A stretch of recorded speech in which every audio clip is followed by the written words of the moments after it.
Mantan Presiden Joko Widodo merasa ada agenda besar politik di balik serentetan kasus yang dituduhkan kepada dirinya dan keluarganya.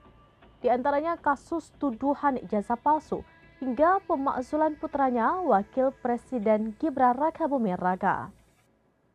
Mantan Presiden Joko Widodo atau Jokowi merasa ada agenda besar politik di balik serentetan kasus yang dituduhkan kepada dirinya dan keluarganya.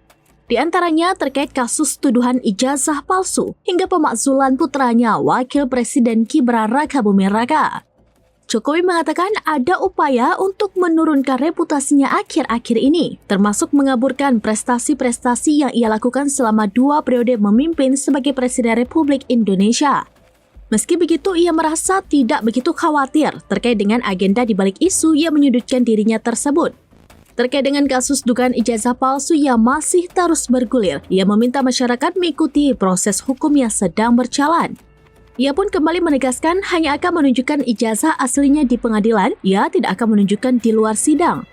Dalam beberapa bulan terakhir, Jokowi terus diserang secara politik dan hukum sejak tidak menjabat lagi menjadi Presiden Republik Indonesia.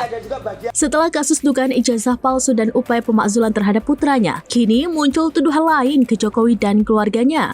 Di antaranya, Jokowi dituduh menjadi dalang kecelakaan putra Amin Rais pada tahun 2020 lalu, hingga dituduh perintahkan impor gula dalam kasus Tom Lembong. Tidak hanya pribadi Jokowi, keluarganya pun tak luput dari serangan.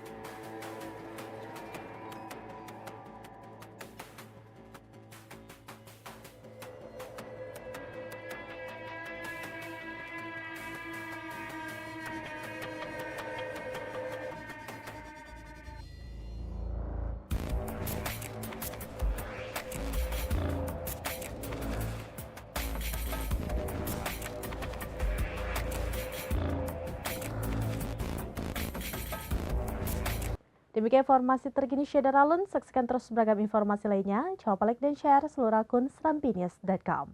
Download Tribun X sekarang. Menghadirkan lokal menjadi Indonesia.